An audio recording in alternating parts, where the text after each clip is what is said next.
बंगाल में शुभेंदु सरकार का एक्शन शुरू हो गया है। खलबली बांग्लादेश बॉर्डर से लेकर झारखंड बंगाल बॉर्डर तक मची हुई है।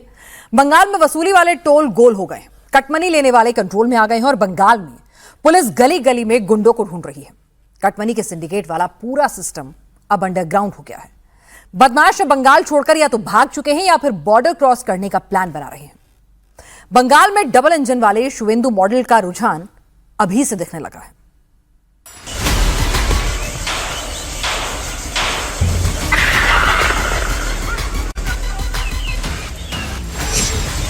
बंगाल में बीएसएफ घुसपैठियों पर गोली चला रही है।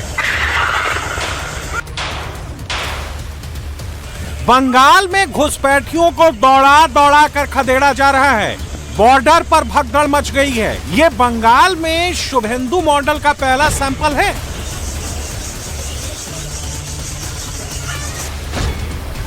बंगाल में गोली चलाने वाले, बंदूक लेकर डराने वाले, खून खराबा करने वाले, गुंडाई करने वाले, सबका हिसाब किया जा रहा है। सीधे हवालात भेजा जा रहा है। यह बंगाल में शुभेंदु मॉडल का दूसरा सैंपल है। बंगाल में सरकार बदलते ही अवैध वसूली का टोल बूथ सीन से गायब हो गया है। तोलाबाजी के खेल पर ताला लग गया है। सरकार आते ही देखो ये सिलीगुड़ी का टोल है और 4 मई को बीजेपी सरकार बनी है और 5 तारीख को बंद। ये देख लो, ये गाड़ियां जा रही है खुले में खुला। टोल टैक्स बंद हो गए। ये रहा टोल।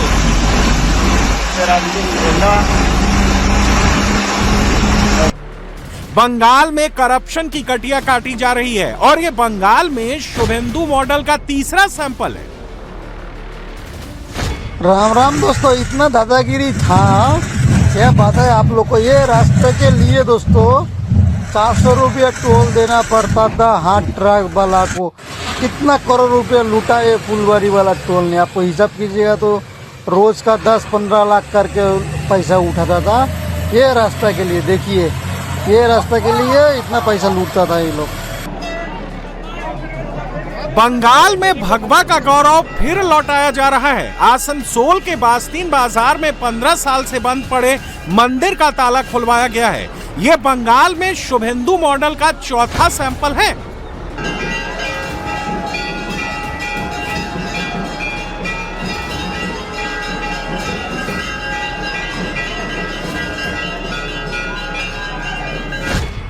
बंगाल में हिंदू मंदिरों पर टीएमसी ने कब्जा कर लिया था। ममता और अभिषेक बनर्जी की तस्वीर लगाकर दफ्तर बना लिया था। अब बीजेपी मंदिरों से ताला भी खुलवा रही है और टीएमसी का कब्जा भी हटवा रही है। यह बंगाल में शुभेंदु मॉडल का 5वां सैंपल है। बंगाल लेफ्ट के राज में लाल था, फिर टीएमसी के शासन में हरा हुआ। सीएम शुभेंदु बंगाल में भगवा मॉडल वाली सरकार चला रहे हैं और बंगाल के नए अधिकारी जैसे ही नबन्ना पहुंचे तो नबन्ना में भी जय श्री राम गूंजने लगा।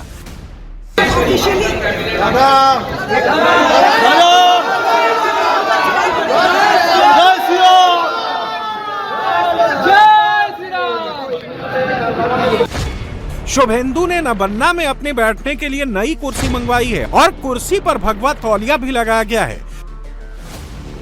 शुभेंदु अधिकारी ने सरकार बनाने की जंग भले ही जीत ली है, लेकिन बंगाल के सिस्टम को बदलने की जंग लड़नी अभी बाकी है। अभी बंगाल के सिस्टम को बदलने की जंग बाकी है, क्योंकि बंगाल पिछले 50 साल से टोटल कंट्रोल वाले सिस्टम पर चल रहा था और शुभेंदु ने इस टोटल कंट्रोल वाले सिस्टम को बदलने की शुरुआत कर दी है। और पहले ही दिन शुभेंदु ने 3 बड़ी मीटिंग्स की और फैसले भी लिए। प्रधानमंत्री ने जो बंगाल को भयमुक्त और भरोसे वाली सरकार का वादा किया था, उस पर काम शुरू हो गया है। सबसे पहले कानून व्यवस्था पर हाई लेवल मीटिंग की। इस मीटिंग में पश्चिम बंगाल के सीनियर पुलिस अधिकारियों के साथ डीजीपी और सभी जिलों के एसपी मौजूद थे। इस मीटिंग का मोटिव पश्चिम बंगाल में चुनावी हिंसा को कंट्रोल करना और बंगाल में फिर कानून के राज को स्थापित करना था। प्रशासनिक समीक्षा। पश्चिम बंगाल के मुख्य सचिव और अन्य प्रशासनिक अधिकारियों के साथ बैठक कर राज्य के ताजा हालात और विकास कार्यों की समीक्षा की। आज बंगाल में शुभेंदु अधिकारी की कैबिनेट बैठक का शुभारंभ भी हुआ है। इस बैठक में बीएसएफ को 600 एकड़ जमीन हस्तांतरित करने की मंजूरी दी है और यह प्रक्रिया अगले 45 दिन के भीतर पूरी कर ली जाए। हमारी सीमांत सुरक्षा देश की सुरक्षा के साथ जुड़ा हुआ है। ये भारतीय जनता पार्टी का चुनाव में बहुत बड़ा कमिटमेंट था, देश हित में, बंगाल का हित में। इसलिए आज पहले कैबिनेट में हम लोग बीएसएफ को लैंड ट्रांसफर करने का डिसीजन ले लिया है। लैंड डिपार्टमेंट जो लैंड उनका पास है, उन्होंने लैंड डिपार्टमेंट ने बहुत सारा एक्सरसाइज भी करके रखा है। वो लैंड ट्रांसफर आज से शुरू होगा और पूरा के पूरा लैंड आने वाला 45 डेज के अंदर पूरा के पूरा जमीन एमएचए को ट्रांसफर करेगा। बीएसएफ फेंसिंग पूरा कर देगा और इलीगल इन्फिल्ट्रेटर्स का जो हमारी प्रॉब्लम चल रहा है, ये भी कुछ दिन के अंदर रिजॉल्व हो जाएगा। शुभेंदु ने पहले ही दिन बंगाल से घुसपैठियों को भगाने और घुसपैठियों को रोकने के काम पर एक्शन शुरू कर दिया है। पश्चिम बंगाल से घुसपैठियों को भगाना बीजेपी के चुनावी मैनिफेस्टो में भी था।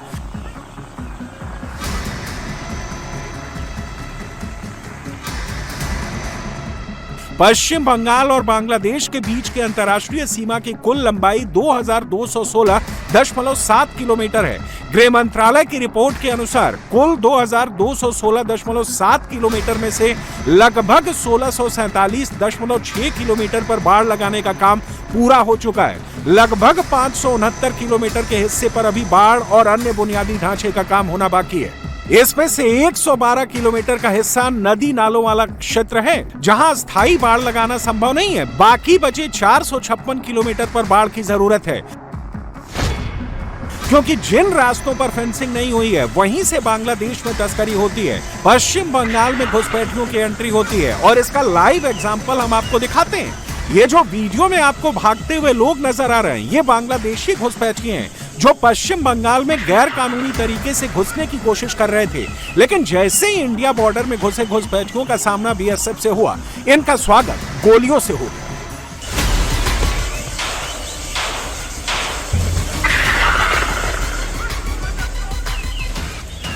इस बैठक में उन्होंने काफी सारे बातें कहा, जैसे कि उन्हें खुश करने के लिए मुख्यमंत्री की प्रेरणा लिखने की कहीं पर भी कोई जरूरत नहीं है। लोगों के लिए काम करना ही असली मकसद होना चाहिए। इसके अलावा गैर जरूरी जितने भी खर्चे हैं उन पर कंट्रोल लाना जल्द से जल्द जरूरी है। इसके अलावा जितने भी सचिव है वो एक अपॉइंटमेंट के जरिए ही सीधा मुख्यमंत्री तक पहुंच सकते हैं। इसके अलावा अगर कोई अर्जेंसी हो तो अपॉइंटमेंट की भी जरूरत नहीं है, सीधा वो पहुंच सकते हैं मुख्यमंत्री के पास और मुख्यमंत्री को सलाह वो ले सकते हैं। इसके अलावा मुख्यमंत्री को खुश करने के लिए हाँ में हाँ मिलाने की कोई जरूरत नहीं। जो सच्चाई है वही सामने रखे और जनता के लिए, बंगाल के जनता के लिए काम करे। बंगाल में शुभेंदु अधिकारी के सामने सबसे बड़ी चुनौती लॉ एंड ऑर्डर की है।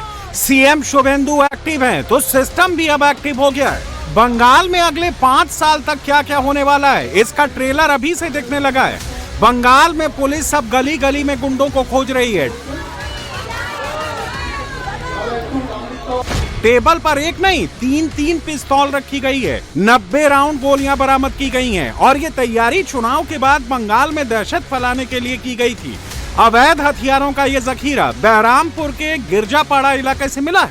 पुलिस ने टुक्कू सरकार नाम की महिला को गिरफ्तार कर लिया है, लेकिन महिला का पति असीम सरकार और इसका ससुर पापा घोष फरार हो गए। बताया जा रहा है कि ये परिवार टीएमसी के नेता का करीबी है। पुलिस ने महिला को 10 दिन की रिमांड पर लिया है और अब पुलिस इससे पूछताछ कर रही है। असीम सरकार और पापा घोष की क्राइम कुंडली खंगाली जा रही है।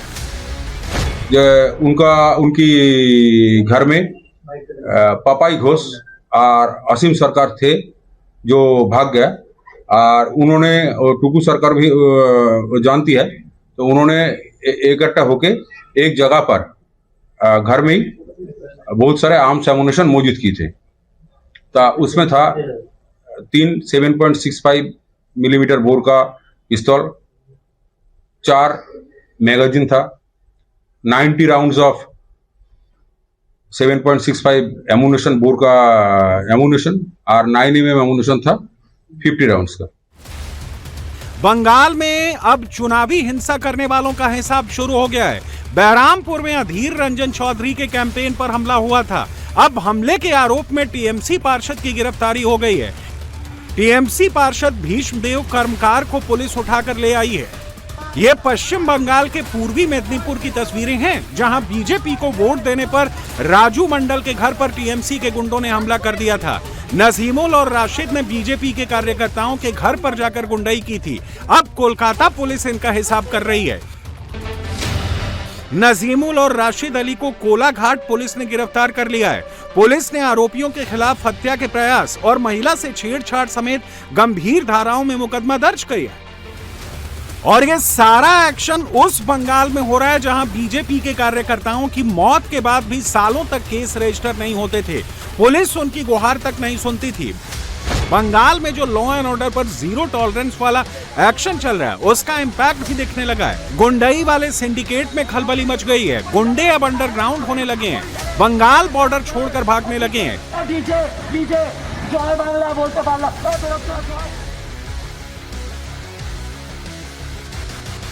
ये कोलकाता का सबसे मशहूर सिंडिकेट का किंगपिन सोना पप्पू है।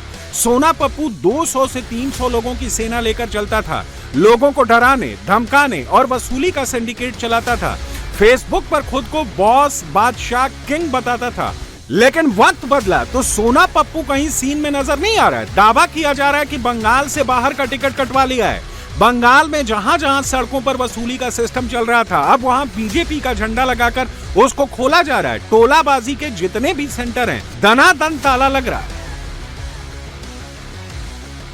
हम दोस्तों, हम लोग ये टेलर लेके जब से झारखंड होके रूपनारायणपुर होके जो बंगाल में दोस्तों आते थे, तो उसमें टोल तक दोस्तों जब से ये रूपनारायण वाला झारखंड बाहर बीड़ा का टोल दोस्तों उठा दिया आज से, और टोल का भी पैसा नहीं चाहिए, पूरा फ्री हो गया। झारखंड, बिहार, बंगाल जितना भी बंगाल गवर्नमेंट का दादागिरी टोल था, सारा कुछ बंद कर दिया दोस्तों। कोई टोल नहीं है अभी, आप लोग को फ्री आना है। कोई पुलिस वाला कोई कुछ नहीं है दोस्तों, एकदम टेंशन मुक्त बंगाल हो गया अभी। 48 घंटों में बंगाल में कितना सुधार हुआ है, कितना बदल गया है, क्या बदलने वाला है, इसका एक और सैंपल देख लीजिए। जहां ये जयकारा लग रहा है, घंटी और घड़ियाल का साउंड सुनाई दे रहा है। बंगाल को इसका इंतजार पिछले 15 साल से था।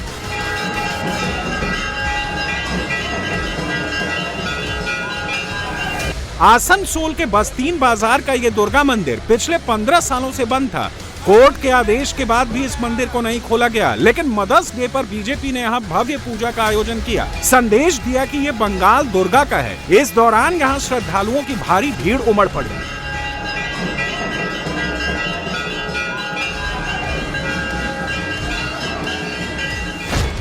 बंगाल में पिछले 15 साल से क्या हो रहा था, अब वो भी देख लीजिए। जहां ये ममता बनर्जी की तस्वीर लगी है, जहां अभिषेक बनर्जी का फोटो लगा है, ये कोई सरकारी बिल्डिंग नहीं, ना ही कोई ये ऑफिस है, ये मंदिर है। ये रामपुर हाट के श्री राधा गोविंद मंदिर का भोग घर है, जिस पर टीएमसी ने कब्जा कर अपना दफ्तर बना लिया था।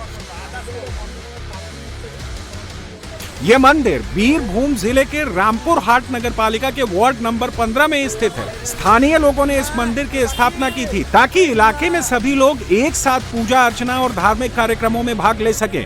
लेकिन टीएमसी ने इस पर कब्जा जमा लिया था। अब इस मंदिर से कब्जा हटाकर इसे फिर से मंदिर बनाया गया है।